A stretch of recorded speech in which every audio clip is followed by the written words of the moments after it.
welcome to Now is the Time. I'm Mary Crowley. You know, I don't think I've met that many people who have died and come back. But on today's program, Apostle Derek Gates, that happened to him exactly. He had a $1,000 a day meth habit. He injected it, shot up, his heart stopped. And so in the program today, Derek is going to be sharing us some of his encounters and what he's doing today. This will totally radicalize when you hear his story. Welcome to the program, Derek. Hey, thanks for having me. You know, I just met you yesterday, but I feel like I've known you for a long time. Brother from another mother. Brother from another mother. And, you know, so you came out here with just somebody asked you, and you basically have been here for 3 weeks now. Yeah, we came out here. I met a lady named Gail. She came to a meeting of mine in Tennessee. She had flew out there, and she said, you got to come to L.A. And I'm like, maybe. If I come out, I got to come for 3 weeks. And we came, and I couldn't get the meetings together. You know, it was like so short notice. And then I said, you know what, I'm going to come. I'm going to come in faith and do the one meeting that we had. And then I've just been doing nothing but run since I got here, and just things have popped open, and it's just like the lid has been cracked open, and I've had meetings the whole time. Well, and I've got a few meetings set up this weekend, and for those of you in Ventura County, up in the Ojai area on Sunday, we're going to be up there. So it's on my website, marycrowley.com, MERICROULEY.com. You see where we're going to be on Sunday night. But, you know, I wanted you, for the record, just to tell a little bit about your background, because this is such an incredible story about how God can deliver people from the darkest holes, from the worst type of hell that anybody's ever been in. You were raised in a very dysfunctional home. Is that correct? Yeah, very dysfunctional. My father actually left when I was 2. My mom got remarried to a guy, and he was very abusive, mentally, physically abusive. I ended up being around, drug addicts basically my entire life. He grew pot, sold drugs, different, powders and things. And at 9, I was molested by my babysitters. Ended up starting to have basically regular sexual experiences at 9. Started smoking pot at 9. At 12 and 13, started doing meth and coke. And so at an early age, I had already lived this whole full-blown life, and it just led me into darkness. And the further you go, the darker it gets. And so now you had an encounter with Jesus, or at 17, you were at a concert. Yeah. And you basically, this is an interesting component. One of my good friends, Kip Hyams, he did all the sound and traveled with Carmen. He was probably the guy who did the sound for that concert. It's funny how many people have been intertwined into that story of my life. At 17, I went to a Carmen concert. I had no idea who Carmen was. It definitely wasn't my style of music. I'm into like Metallica and Megadeth and all this stuff. But there was a couple of girls that I liked that were in the youth group. They're like, hey, come to this concert. I'm like, only if I can ride the van with you. And we went. Interesting, 20 seconds is crazy, was the guy who funded the entire concert in Kansas City.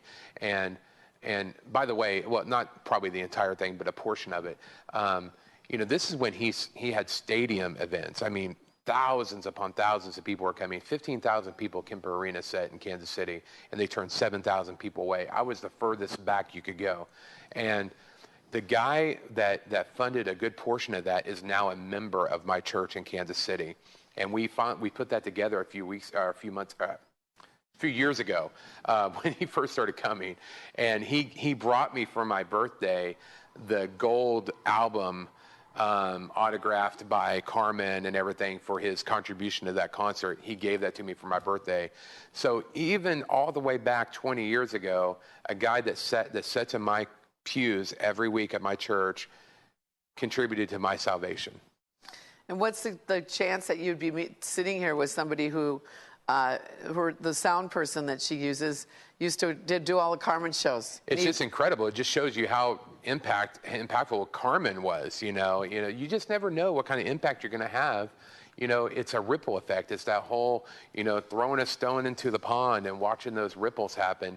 You just never know what impact you're going to make. And so now, because I know the story now, so for a while, like you really jumped into the church, you were really getting involved, but then there were some things that happened.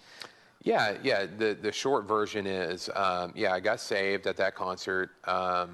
I was an atheist when I walked in, and I was a believer when I walked out. But I didn't know what it meant to be a believer. I didn't know what it meant to be a follower. So I followed other people. And so my best friend was a Christian, and he went off to college to be a pastor. And so I thought, well, that's what I have to do then.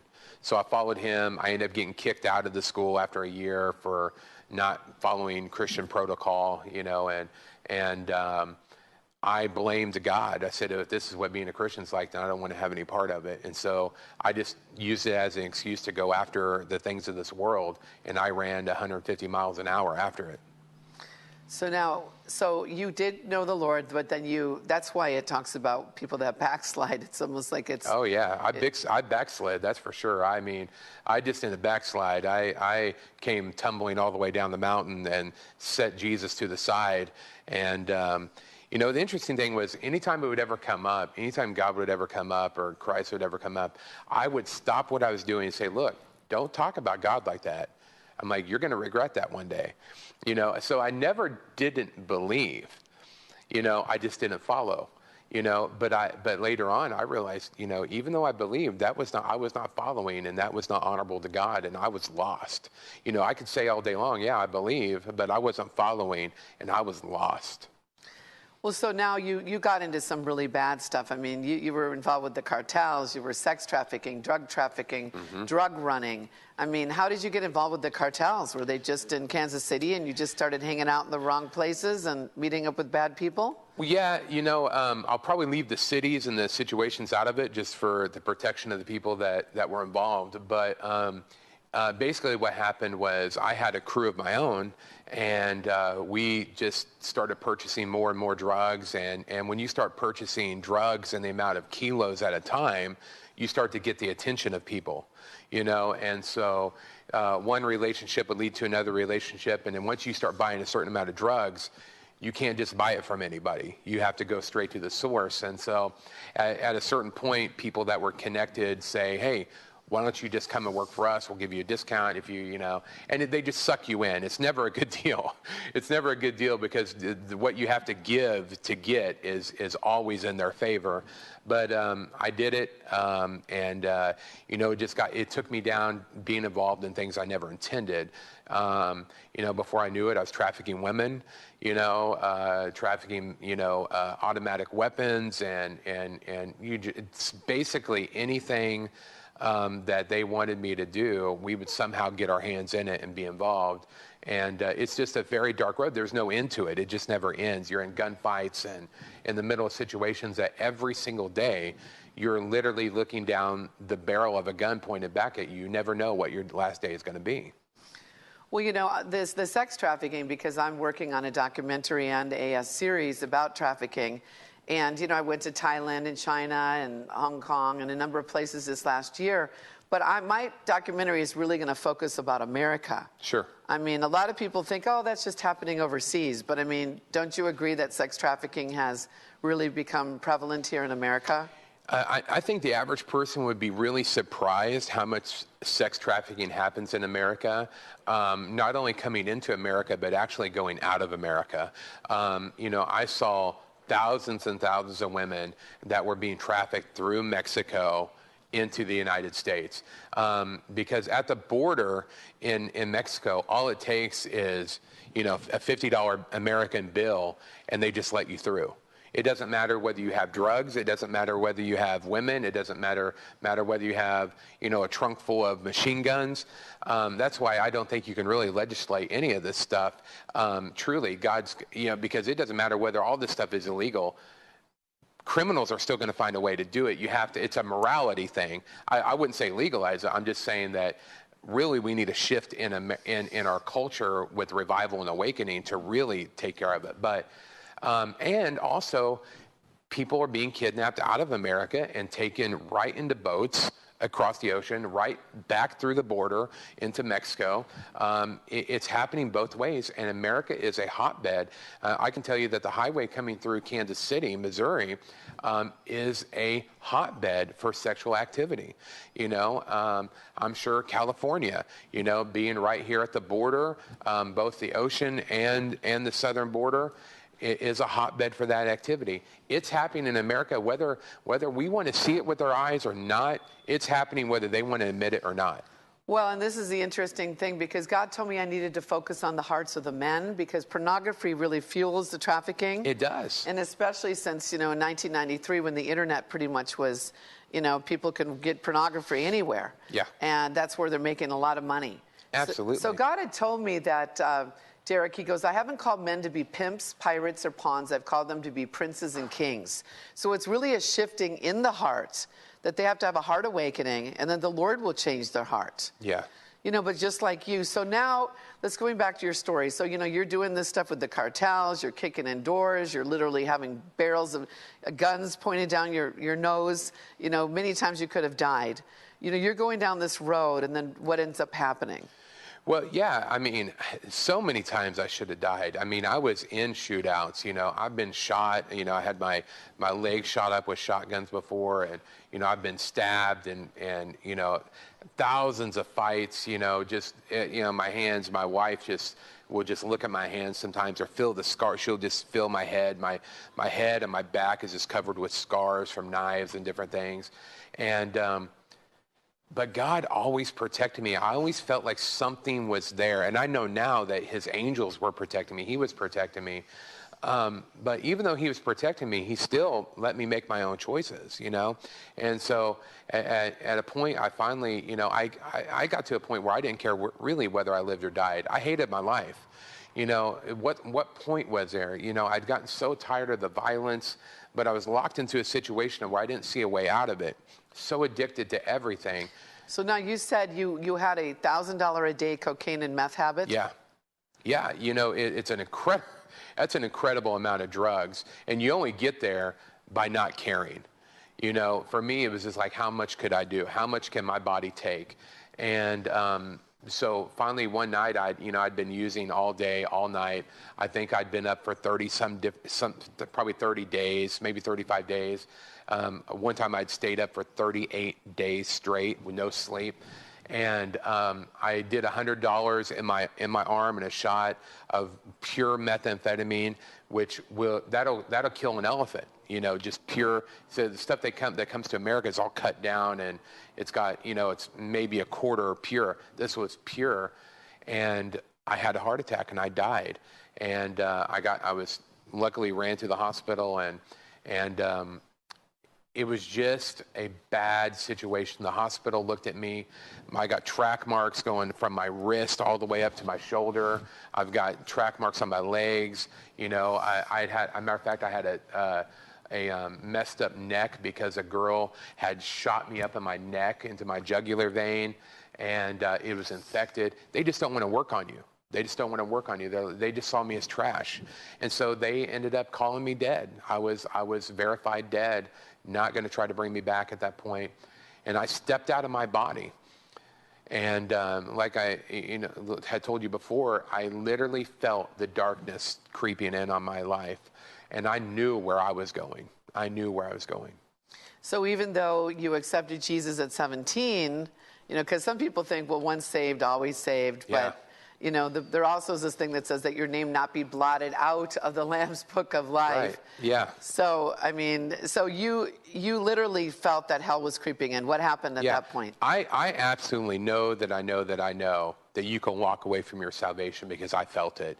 Now, I think that God is looking for a whole lot more ways to keep you in his hand than to pull you out of his hand. But we have the ability to walk away from him. We have that ability. Romans even talks about coming back to salvation. How can you come back to something that you were never able to walk away from? I know that I had walked away. I had completely walked away from God. I had walked away from him. And so the best thing that could ever happen to me was what happened. Jesus walked in the room. He walked in the room. And I cried out to him and I said, if you save me, I will serve you for the rest of my life. And I meant it. I meant it with everything in me. I knew what I had done with my life. I knew that I had walked away from something that was real, something that was true. And I knew that I'd thrown away who God had called me to be. And he breathed his breath into me. He saved me. And I got up out of that bed. I was a verified medical miracle. They had no idea how it happened. They tried to explain it, well, the drugs finally kicked in, or, the whatever happened, and your heartbeat had just dropped too low and we couldn't pick it up. No, I know none of that's true. I know what happened. I know Jesus saved me. And I woke up, and when I left that hospital 3 days later, I left never using drugs again in my life. And for me, that was a bigger miracle. That was a bigger miracle than him breathing his resurrection life into me, was the fact that I never had a withdrawal from that addiction. I literally was healed. He healed me of that addiction, and I never went back. Wow, that is amazing. Those of you watching, this is really an important statement, that there's so many people addicted, afflicted, and restricted right now in our country. I mean, literally, it's like dead men walking. And there is a move of God, an awakening that it's right here, right now. The movie, The Greatest Showman, it's like, I've seen that movie 5 times. It's like the Lord said, the greatest show on earth is here. And it's like, it's everything you ever want, it's everything you ever need, and it's here right in front of you. And I just feel that God is saying it's right here, right now. And that some of you watching don't know Jesus, or you walked away. I feel God's heart. I told you I cry when I feel his heart. Some of you walked away from God. And it's not like you planned it, but you didn't make time for him. And I feel like the Lord is saying it's time to come back to the Father's house. Will you come back to the Father's house and just say yes? Some people, I feel, Derek, have been very discouraged, very disillusioned. Things didn't come the way they thought. Maybe you went through a divorce. Maybe you lost your job. Whatever it is, you know what, just put that aside and say, Jesus, I believe you, I trust you, and come into my heart. And what he did with Derek, he breathed new life into him.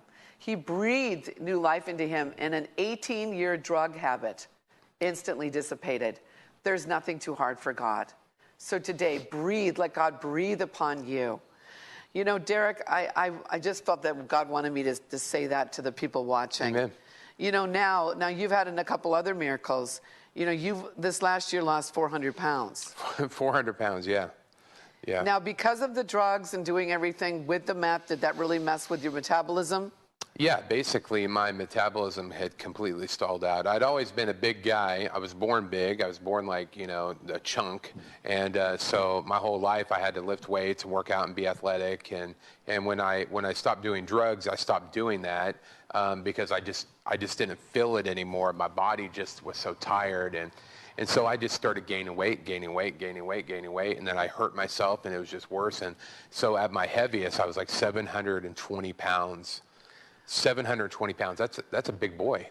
Wow, that's like 3 big boys. Yeah, right. And so I actually had a prophecy by my friend Gershom Sakala. I think you know him, and here in LA, and he said God's going to give you supernatural weight loss. And I thought, oh yeah, that's an easy one for, I didn't know Gershom at the time really, and I'm like, that's an easy one for the fat guy in the room, And the next day, I actually received a call from the hospital and said, hey, look, we want to do your surgery for free.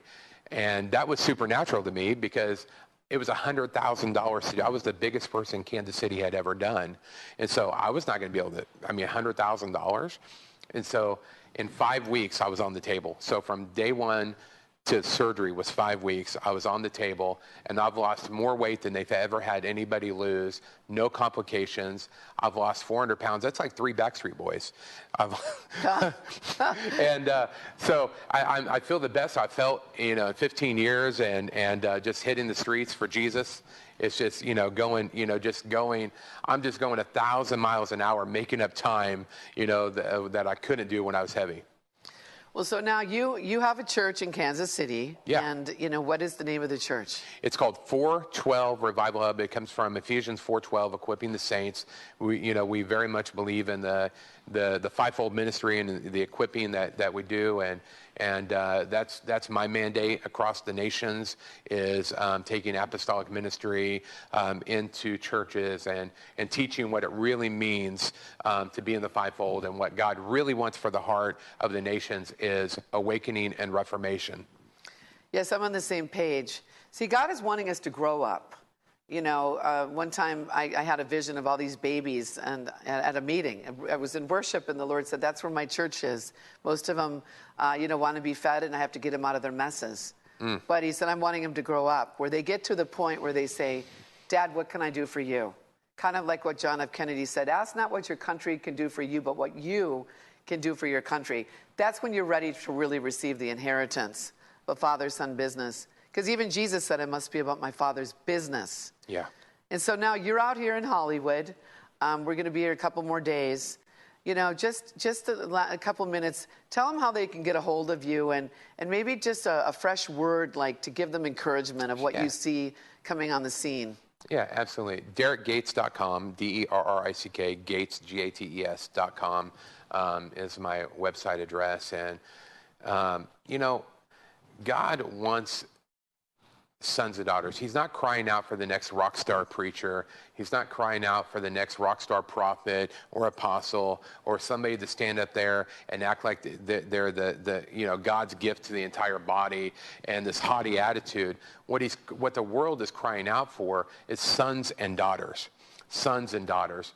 And to truly be a son and a daughter, you have to know who you are. Your identity is of a son and of a daughter. And we have so many people that want this anointing. They want this, they want that. You're not going to find any of that until you first find out who you are. That's where it all starts. And you find that identity in the secret place. You find that identity in his presence. If you don't get face to face with Jesus, you will never truly discover who God has made you. And in order for you to beat any of those addictions like we talked about, any of those problems that you face in your life, any of those giants that you face, financial, poverty, work, whatever that might be, if you want to cut the head off that giant, you first have to discover that you're a son of God.